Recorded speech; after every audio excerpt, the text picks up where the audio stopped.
फिर जब डेकू वहाँ से चला जाता है तब वो चाको अपने पापा को फोन कर बहुत ज्यादा रोने लगती है। अब क्या कर सकती है, वो कुछ चेंज तो कर नहीं सकती, वो हार गई। लेकिन वो चाको उल्टा डेकू को जरूर बेस्ट ऑफ लक बोलती है इसके अगले मैच के लिए जो कि था तोदोरोकी के साथ। लेकिन फिर जब डेकू वहाँ से चला जाता है तब वो चाको अपने पापा को फोन कर बहुत ज्यादा रोने लगती है, क्योंकि ऑब्वियसली भाई दुख तो इसे हो ही रहा होता है। लेकिन इसके पापा इससे कहते हैं कि वो चाको के ऊपर बहुत ज्यादा प्राउड है और वो बस इसलिए बहुत ज्यादा खुश है क्योंकि ओचाको ने अपना बेस्ट दिया। फिर हम देखते हैं किरीशिमा और टेत्सु के बीच आर्म रेसलिंग कराई जाती है इन दोनों के बीच के विनर को चुनने के लिए, जिसमें किरीशिमा टेत्सु को हरा देता है एंड पहुंच जाता है नेक्स्ट राउंड में। एंड अब बारी होती है हमारे मेन कैरेक्टर डेकू और इस एनिमे के सबसे कूल कैरेक्टर तोदोरोकी के मैच की। डेकू स्टेज की तरफ जा रहा होता है लेकिन तभी इसके सामने वर्ल्ड का नंबर 2 हीरो तोदोरोकी का पापा एंडेवर आ जाता है, जिसको देखकर ही थोड़ा डर जाता है। एंड एंडेवर डेकू से कहता है, तो तुम ही हो ना जिसका मैच मेरे बेटे तोदोरोकी के साथ है? मैंने देखा तुम्हारा क्वर्क तो बहुत ज्यादा ही स्ट्रांग है, बिल्कुल उस ऑल माइट की तरह। इसीलिए हो सके तो मेरे बेटे से अपनी पूरी ताकत से लड़ना, क्योंकि मेरे बेटे के लिए तुम एक बेस्ट अपोनेंट हो ऑल माइट को पीछे करने के लिए तैयार होने में। लेकिन तभी डेकू एंडेवर से बोलता है, हाँ हो सकता है कि मैं तोदोरोकी के लिए उसका बेस्ट अपोनेंट हूँ, लेकिन क्या आप तोदोरोकी के लिए उसके बेस्ट फादर हैं? एंड ये कह के डेकू वहां से चला जाता है। एंडेवर थोड़ा शॉक्ड रह जाता है। ये दोनों के दोनों स्टेज पर आ जाते हैं, तैयार होते हैं सामने वाले को हराने के लिए, क्योंकि तुम्हें तो पता ही होगा इन दोनों का सपना होता है दुनिया का नंबर 1 हीरो बनने का। एंड ओचाको भी बाहर आ जाती है अपने आंसू पोंछकर डेकू के मैच को देखने के लिए। एंड ये सारे के सारे बहुत ज्यादा एक्साइटेड होते हैं इस मैच के लिए, क्योंकि ये सब जानते हैं कि तोदोरोकी और डेकू की पावर कितनी ज्यादा स्ट्रांग है। एंड हाँ, शिगाराकी भी इनके मैच को देख रहा होता है और काफी एक्साइटेड होता है। एंड फिर हम देखते हैं ये दोनों एक दूसरे के सामने खड़े होते हैं। डेकू को अभी भी तोदोरोकी की बातें, उसका पास्ट याद आ रहा होता है जो इसने डेकू को बताया था कि क्यों इसके पागल पापा की ड्रीम की वजह से इसकी मम्मी पागल हो गई थी और उन्होंने उसे ये स्कार दिया था। एंड क्यों इसीलिए तोदोरोकी अपने पापा के फायर क्वर्क को यूज नहीं करता, क्योंकि अपने पापा से नफरत करता है। एंड फिर हम देखते हैं इन दोनों का मैच स्टार्ट हो जाता है। एंड स्टार्ट होते ही तोदोरोकी डेकू के ऊपर सैरो की तरह अपने आइस क्वर्क से अटैक कर देता है, लेकिन तभी डेकू अपनी 2 उंगलियों का यूज कर वन फॉर ऑल स्मैश को इसकी तरफ मार देता है, जिससे ये तोदोरोकी के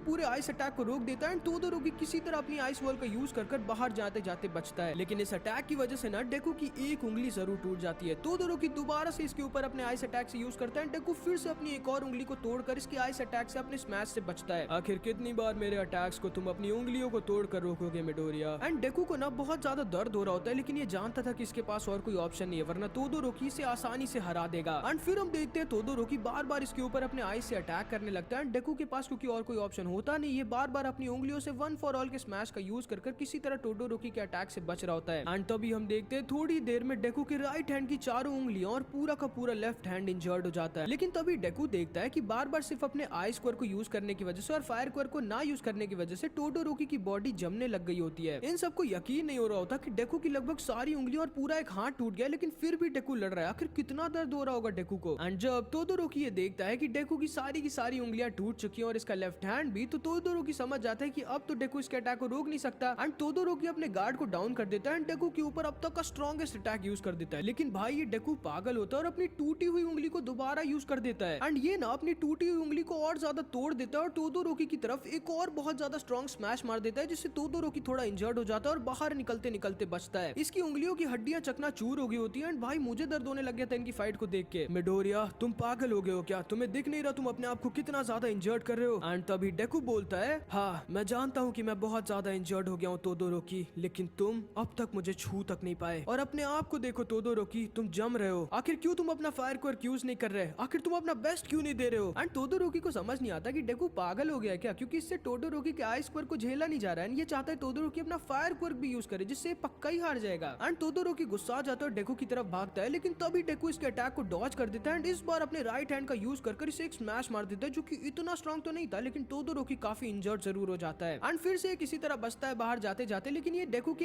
एक हाथ को जरूर अपने आइस क्वर्क से जमा देता है। एंड तभी हम देखते हैं सिमेंटोस बोलता है, शायद हमें इनकी फाइट को रोक देना चाहिए, क्योंकि ये लड़का पागल हो गया है। इसे खुद की बॉडी की कोई परवाह नहीं है, ये बस कुछ भी करके इस मैच को जीतना चाहता है। लेकिन ऑल माइट सिर्फ ये जानता था कि डेकू का मेन मिशन इस समय इस मैच को जीतना नहीं, बल्कि तोदोरोकी की मदद करना है, ताकि तोदोरोकी अपनी फुल पावर का यूज कर सके, चाहे भले ही उसकी वजह से डेकू का जीतना लगभग नामुमकिन हो जाए। अभी भी क्या सोच रहे हो तोदोरोकी? ऐसे तुम हार जाओगे। अपनी फुल पावर दोनों क्वर्क्स का यूज करो और आओ लड़ो मुझसे। एंड तोदोरोकी को ना अभी सिर्फ अपना सैड पास्ट याद आ रहा होता है कि कैसे इसके पापा इसे ऑल माइट से ज्यादा स्ट्रॉन्ग बनाने के लिए कितनी हार्ड ट्रेनिंग दिया करते थे, और जब इसकी मम्मी इसे बचाने आती थी तो इसके पापा इसकी मम्मी को मार दिया करते थे। कैसे तोदोरोकी और इसकी पूरी फैमिली ढंग से कभी अपनी लाइफ को एंडेवर की ऑल माइट को नंबर 1 से हटाने की ड्रीम की वजह से जी नहीं पाई और हंसी खुशी नहीं रह पाई। कैसे एंडेवर के अत्याचारों की वजह से इसकी मम्मी पागल हो गई और खुद टोडोरोकी के ऊपर उबलते पानी को फेंक दिया। कैसे एंडेवर की ड्रीम की वजह से इसकी मम्मी हॉस्पिटल में एडमिट है, कितने सालों से अपनी मम्मी से मिल तक नहीं पाया क्योंकि इसे ना डर लगता है कि इसकी मम्मी इससे नफरत करती है। एंडेवर ने अपने ड्रीम की वजह से टोडोरोकी की चाइल्डहुड की खुशियों को मार दिया होता है, फिर आखिर कैसे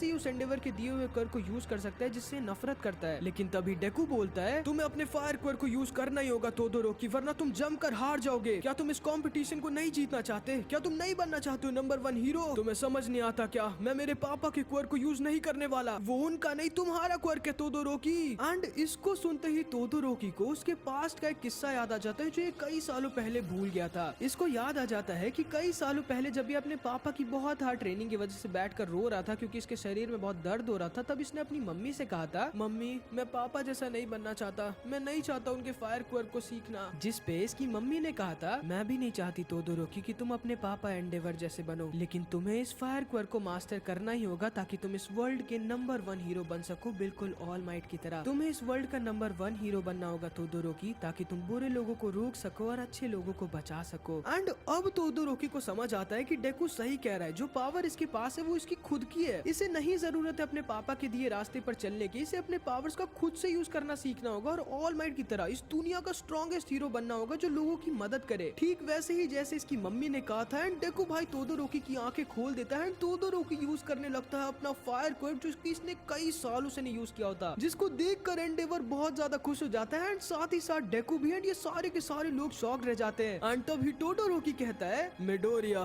तुम सच में पागल हो, तुम अभी भी स्माइल कर रहे हो ये जानते हुए भी कि तुम अब कितने ज्यादा खतरे में हो। एंड टोडोरोकी भाई अपने दोनों क्वर्क्स की फुल पावर का यूज कर डेकू के ऊपर अटैक कर देता है। डेकू अपने वन फॉर ऑल का यूज कर टोडोरोकी की तरफ फुल स्पीड में कूद जाता है। ये दोनों के दोनों आपस में टकराने वाले होते हैं जिन्हें ये दोनों किसी तरह रोकने की कोशिश करते हैं क्योंकि ये दोनों काफी इंजर्ड हो सकते थे। एंड तभी डेकू कहता है आ जाओ Todoroki, thank you Midoriya. And भले ये दोनों हीरोज इन दोनों को रोकने का फुल ट्राई करते हैं, लेकिन ये दोनों कुछ ज्यादा ही स्ट्रॉन्ग थे। एंड आपस में भले ही फुल पावर के साथ ना सही, लेकिन इन दोनों के अटैक्स कोलाइड कर जाते हैं, जिसके इम्पैक्ट की वजह से ये पूरा का पूरा स्टेज और पूरा का पूरा एरिना हिल जाता है। भाई इन सबको यकीन नहीं हो रहा था कि इस साल के फर्स्ट ईयर के बच्चे कितने ज्यादा स्ट्रॉन्ग है। एंड इन दोनों के अटैक सच में हद से ज्यादा स्ट्रॉन्ग थे, पूरा का पूरा स्टेज टूट जाता है। लेकिन क्योंकि डेकू पहले से बहुत ज्यादा इंजर्ड था और अपनी फुल पावर का यूज नहीं कर पाया था, इसीलिए ये यहाँ स्टेज से बाहर आकर गिर गया था एंड इस मैच को हार गया था। एंड ये बात टोडोरोकी भी जानता था कि अगर शायद डेकू इतना इंजर्ड ना होता और अपनी फुल पावर का यूज किया होता तो अभी शायद टोडोरोकी स्टेज के अंदर ना खड़ा होता। एंड इस तरह टोडोरोकी इस मैच को जीत जाता है, नेक्स्ट राउंड में पहुंच जाता है।